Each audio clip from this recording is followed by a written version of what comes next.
BRS నాయకురాలు తుల ఉమ గారు ఉన్నారు. రెండోసారి విచారణకు హాజరయ్యాడు కేటీఆర్. ఏంటి హంగామా, ఏంటి బల ప్రదర్శన చూపించుకోవడానికేనా? బల ప్రదర్శన చేసుకోవాల్సిన అవసరం బీఆర్ఎస్ పార్టీకి లేదు.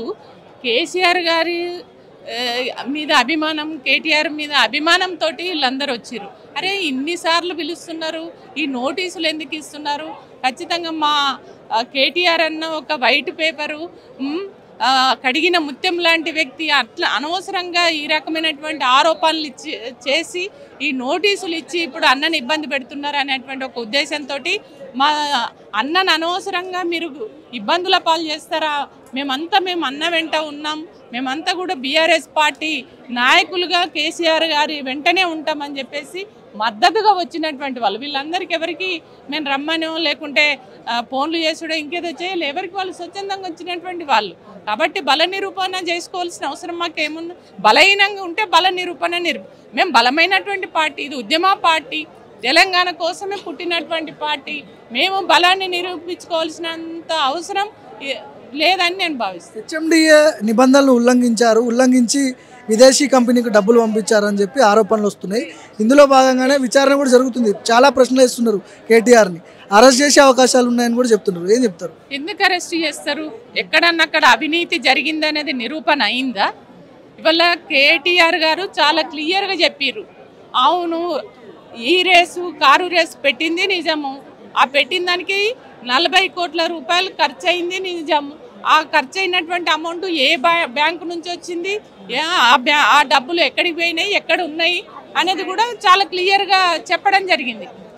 నిజంగా తను డబ్బులు డ్రా చేసి తన సొంత ప్రయోజనాలకో లేకుంటే తన వ్యక్తిగతంగానో దేనికో వాడుకుంటే అప్పుడు తప్పు అవుతుంది. అప్పుడు నువ్వు నేరస్తుడిగా నిరూపించి నువ్వు ఈ రకంగా ఇబ్బంది పెట్టవచ్చు. కానీ ఓపెన్గా తను డబ్బులు ఎక్కడి నుండి వచ్చినాయి, ఎక్కడున్నాయి, ఎవరి దగ్గర ఉన్నాయి అనేది క్లియర్గా చెప్పిన తర్వాత ఇదంతా కావాలని చేస్తున్నారు తప్ప ఇంకొకటి కాదు.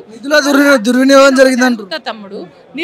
నిధులు దుర్వినియోగం ఎక్కడైనా ఉన్నాయని చెప్తున్నాడు కదా. కంపెనీ వాళ్ళకు బ్యాంకు నుంచి డ్రా చేసిర్రు, ఆ బ్యాంకు వాళ్ళు ఆ కంపెనీకి పంపించారు. ఆ కంపెనీ వాళ్ళని కూడా పిలిచిర్రు, అడిగిర్రు. కంపెనీ వాళ్ళు కూడా మా దగ్గరే ఉన్నాయని చెప్పారు. చెప్పినాక ఇంకెక్కడ దుర్వినియోగం అయింది? ఎక్కడన్నా అయిందా? అట్లా కనబడుతుందా? ఇవాళ కేటీఆర్ గారిని, ఎందుకంటే ప్రతి క్షణం కూడా ఇవాళ తెలంగాణ ప్రజల అవసరాలు, తెలంగాణ సమస్యల పట్ల ఒక ప్రశ్నించే గొంతుకగా ఉన్నాడు.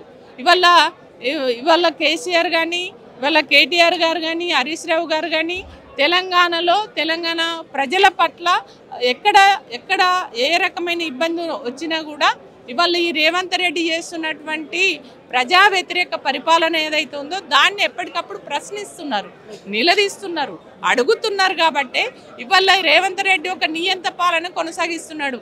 ఇవాళ ఏంది, ప్రశ్నించే గొంతులు ఉండొద్దు, నిలదీసే గొంతులు ఉండొద్దు, ఇవాళ నేను ఏది చేస్తే అదే కరెక్టు అని చెప్పి చెప్పుకోవడానికి, ఇవాళ ప్రశ్నించే వాళ్ళ గొంతులు మూయించడానికి ఇది ఒక కుట్రపూరితమైనటువంటి నోటీసులు, ఈడీ పిలువడము, ఇవన్నీ తప్ప ఇంకొకటి కాదనేది చాలా క్లియర్గా స్పష్టంగా అరెస్ట్ చేస్తే ఎట్లా ఎదుర్కొంటారు? ఎట్లాంటి పరిణామాలు ఉంటాయి తెలంగాణలో? మీ పార్టీ క్యాడర్ ఏం చేయబోతుంది? ఎట్టి పరిస్థితుల్లో ఇవాళ ఎవరిని అరెస్ట్ చేయాలన్నా కూడా ఇప్పుడు తప్పు ఎవరైతే చేస్తారో తప్పు నిరూపణ కావాలి. నిరూపణ అయిన తర్వాత దాన్ని శిక్ష పడాలి. కానీ నిరూపణ కాలేదు. ఇవాళ చాలా క్లియర్గా కోర్టు కూడా చెప్పింది, అది ఆధారాలతో సహా నిరూపణ అయినట్లయితే అప్పుడు మీరు అప్పటిదాకా అరెస్ట్ చేయొద్దనేది కోర్టు కూడా చెప్పడం జరిగింది. కాబట్టి అరెస్టు అనేది చేస్తే మాత్రం ఇక కావాలని కుట్రపూరితంగా చేసినట్టు లెక్క. ఖచ్చితంగా మేము దాన్ని ఎట్లా ఎదుర్కోవాలో తెలంగాణ ప్రజలకు తెలుసు.